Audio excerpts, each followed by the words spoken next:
Good morning friends, how are you? I think you are fine. So आज हम करेंगे बहुत ही इंपॉर्टेंट टॉपिक आपका क्वालिटेटिव कैरेक्टरिस्टिक्स और अकाउंटिंग साइकिल।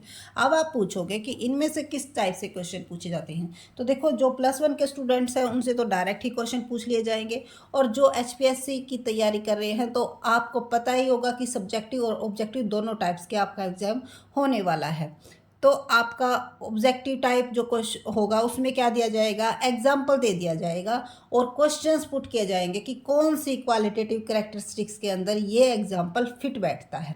ठीक है, तो इसीलिए इसके अलग अलग पॉइंट यहाँ पे मेंशन किए गए हैं ताकि आपको कोई प्रॉब्लम ना आए ये डिसाइड करने में कि ये कौन सी का पार्ट है, क्योंकि इनमें कंपेरेबिलिटी, रिलायबिलिटी, रिलीवेंस, इनमें क्या हो जाता है, कई बार कंफ्यूज हो जाते हैं और हम डिसाइड नहीं कर पाते कि कौन से का ये एग्जाम्पल दिया गया है। और उसके साथ साथ एक छोटा सा टॉपिक रह गया था अकाउंटिंग साइकिल, उसको भी कंसीडर करेंगे।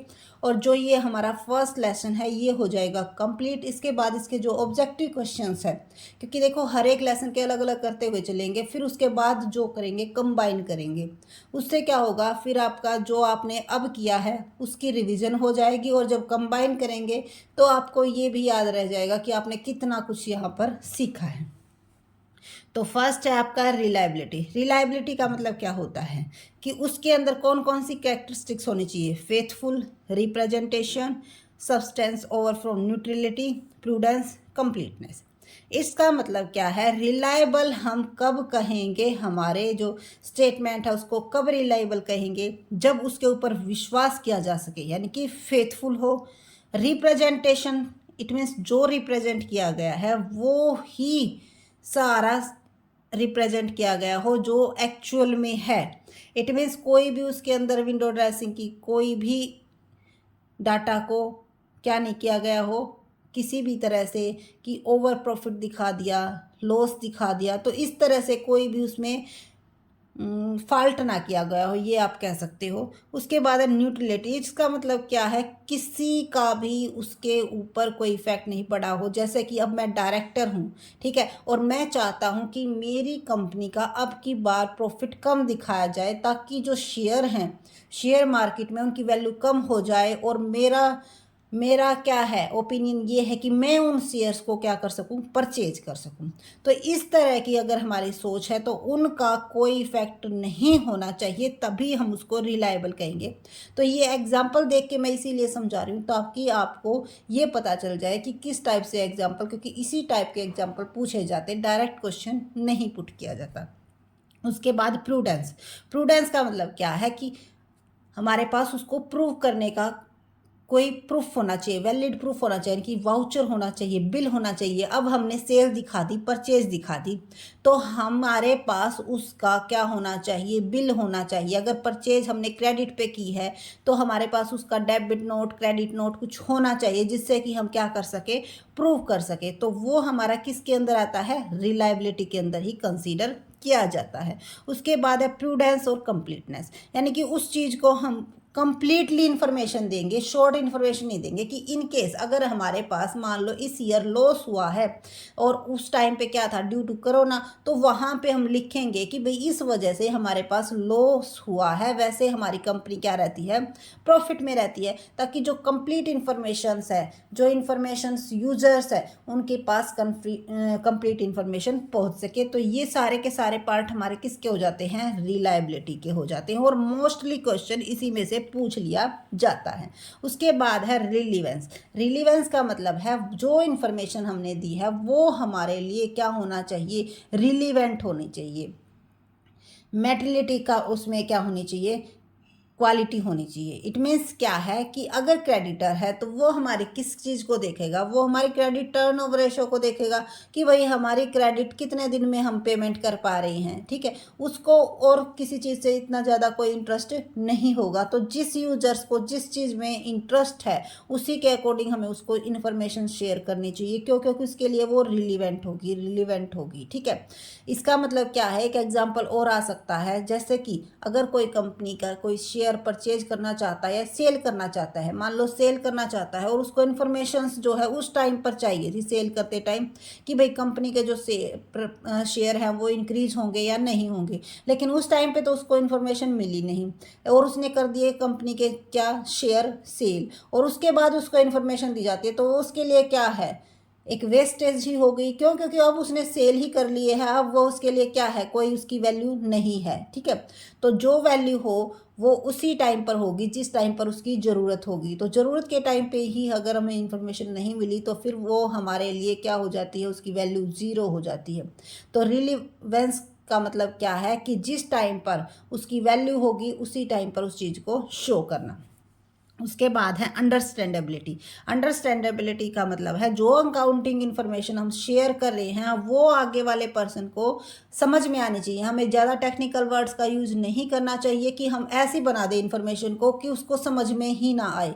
जी नहीं, अकॉर्डिंग टू हमारे जो यूजर्स की रिक्वायरमेंट है उसके अकॉर्डिंग जो अकाउंटिंग इन्फॉर्मेशन है वो हमें ऐसी देनी है कि वो उसकी क्या आ जाए, अच्छे से समझ में आ जाए। इट मीन्स जो उसकी एक्चुअल इन्फॉर्मेशन है जो हम समझाना चाहते हैं वो इन्फॉर्मेशन उसी वे में उसके पास पहुंच जाए, उसी को क्या बोलते हैं, अंडरस्टैंडेबिलिटी।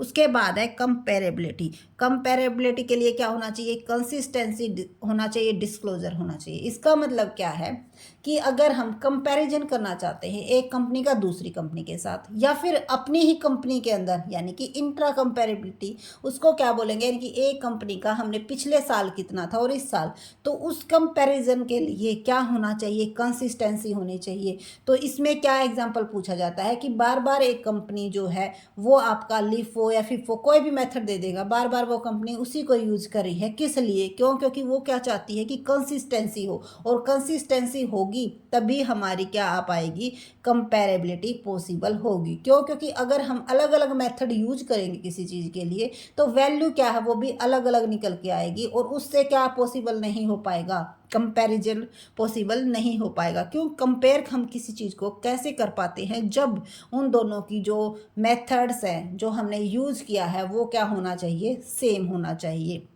तो अगर कंपेरेबिलिटी का एग्जाम्पल आएगा तो उसके अंदर क्या इन्वॉल्व होगी, कंसिस्टेंसी, कि भाई किसी चीज़ को हम बार बार रिपीट करके यूज़ करते हैं तो वो कौन सी क्वालिटेटिव कैरेक्टरिस्टिक्स के अंदर आएगा हमारा, वो कौन सा आएगा हमारा, कंपेरेबिलिटी के अंडर आएगा। तो अब देखो बिल्कुल सिंपल नहीं रहा है क्योंकि कॉन्सेप्ट बेस्ड क्वेश्चन पूछे जाते हैं और जो +1 के बच्चे हैं उनके पास भी इसी तरह से क्या दे दिए जाते हैं, केस स्टडी क्वेश्चंस आते हैं और उसी के रिगार्डिंग हमने ये वीडियो बनाई है ताकि उस टाइप के क्वेश्चन भी आ जाए तो आपको कोई प्रॉब्लम ना हो। और अगर वीडियो अच्छी लगे तो लाइक शेयर एंड चैनल को सब्सक्राइब करना न भूलें, और अगर कोई भी कन्फ्यूजन आती है तो आप कमेंट सेशन में पूछ सकते हो। अब करते हैं हम अकाउंटिंग साइकिल। तो आई थिंक जो क्वालिटेटिव कैरेक्टरिस्टिक्स है वो आपको क्लियर हो गई होंगी, कितनी होती हैं, 4 होती हैं हमारी, reliability, relevance, understandability and comparability. और अब है हमारा अकाउंटिंग साइकिल। देखो नाम से ही स्पष्ट हो रहा साइकिल, इट मीन्स ऐसे राउंड राउंड राउंड राउंड क्या रहेगा, जब तक हमारी कंपनी चलती रहेगी, जब तक हमारी जैसे हमारी जब तक साइकिल चलती रहती है तब तक हमारे जो पैडल है वो क्या होते रहते हैं, लगते रहते हैं। उसी तरह जब तक हमारी कंपनी चलती रहेगी हमारा ये अकाउंटिंग साइकिल क्या रहेगा, चलता रहेगा। जिस दिन कंपनी रुक जाएगी उस दिन ये भी क्या हो जाएगा, बंद हो जाएगा। तो इसीलिए इसको क्या कहा जाता है, अकाउंटिंग साइकिल, कि जब तक हमारी कंपनी चलेगी तब तक ये अकाउंटिंग साइकिल हमारा चलेगा। अब ये स्टार्ट कहाँ से होता है, तो सबसे पहले तो देखो जो भी हमारी ट्रांजैक्शन होगी हम उसके लिए क्या बनाएंगे, जर्नल बनाएंगे। जर्नल के बाद हम क्या बनाएंगे, अकाउंट्स तैयार करेंगे अलग अलग, यानी कि लेजर बनाएंगे। और लेजर के बाद हम क्या बनाएंगे, उससे उनके बैलेंस को मैच करने के लिए हम क्या बनाएंगे, ट्रायल बैलेंस बनाएंगे, ताकि अगर एक दो मैथमेटिकल एरर हैं तो उनको यहाँ पे ही क्या किया जा सके, कैच किया जा सके और बाद में हमें कोई दिक्कत ना आए। ठीक है। उसके बाद हम क्या बनाएंगे, इनकम स्टेटमेंट, क्योंकि कई बार प्रॉफिट एंड लॉस अकाउंट ना देकर इनकम स्टेटमेंट नाम दे दिया जाता है, तो इसीलिए हमने यहाँ पे इनकम स्टेटमेंट ही लिखा है ताकि स्टूडेंट्स कंफ्यूज ना हो। तो उसके बाद हम क्या बनाएंगे, ट्रायल बैलेंस से trading and profit and loss account, और उसके बाद हम बनाएंगे पोजीशन स्टेटमेंट। पोजीशन स्टेटमेंट क्यों, क्योंकि बैलेंस शीट हमारी किसको शो करती है, पोजीशन को शो करती है, तो इसीलिए उसको कई बार पोजीशन स्टेटमेंट भी बोल दिया जाता है। और ये सभी एक स्टेटमेंट होती हैं, इनकम स्टेटमेंट, पोजीशन स्टेटमेंट, इस चीज़ का ज़रूर ध्यान रखिएगा, ये क्या है, स्टेटमेंट है। ठीक है। तो ये सर्कल हमारा इसी तरह से चलता रहेगा, पहले जर्नल बनेगी, फिर लेजर में हमारी पोस्टिंग होगी, फिर उसके बाद हम क्या करेंगे, ट्रायल बैलेंस में इनकी एंट्री करेंगे। ट्रायल बैलेंस से ये किस में जाएगा, इनकम स्टेटमेंट यानी कि trading and profit and loss account. Profit and loss account से ये किस में चला जाएगा, हमारा बैलेंस, जो बैलेंस शीट हम बनाते हैं उसमें चला जाएगा। और उसके बाद फिर दोबारा से कोई कुछ परचेज करेगा, सेल करेगा, जर्नल में ट्रांजैक्शन करेंगे। और उसके बाद इसी तरह से जब तक सारा प्रोसीजर हमारी कंपनी चलती रहेगी, इसी प्रोसीजर को क्या करते रहेंगे, फॉलो करते रहेंगे। हर साल हमारे जो प्रॉफिट एंड लॉस अकाउंट है और पोजीशन स्टेटमेंट है वो बनाए जाते हैं, लेकिन जर्नल डेली रूटीन पे बनाई जाती है। ठीक है, इस चीज़ को ज़रूर ध्यान में रखिएगा कि ट्रायल बैलेंस, इनकम स्टेटमेंट और पोजीशन ये डेली रूटीन में नहीं बनाए जाते, लेकिन जो जर्नल है और जर्नल से लेजर ये तो हमारी क्या रहती हैं, बनती ही रहती हैं, इनका कोई टाइम पीरियड नहीं होता। लेकिन इनकम स्टेटमेंट और पोजीशन स्टेटमेंट वैसे तो हम कभी भी बना सकते हैं, लेकिन अगर एक एक्चुअल टाइम पीरियड पूछा जाए तो 31 मार्च को हमारी ये क्या करनी होती है, रिप्रेजेंट करनी होती है। इट मीन्स 31 मार्च तक हमारी कंपनी में क्या वैल्यू है, उस पोजीशन को कौन शो करता है, बैलेंस शीट शो करती है। ठीक है, तो ये हमारा क्या रहा, अकाउंटिंग साइकिल रहा और क्वालिटेटिव कैरेक्टरिस्टिक्स, और लेसन फर्स्ट हमारा हो चुका है कंप्लीट।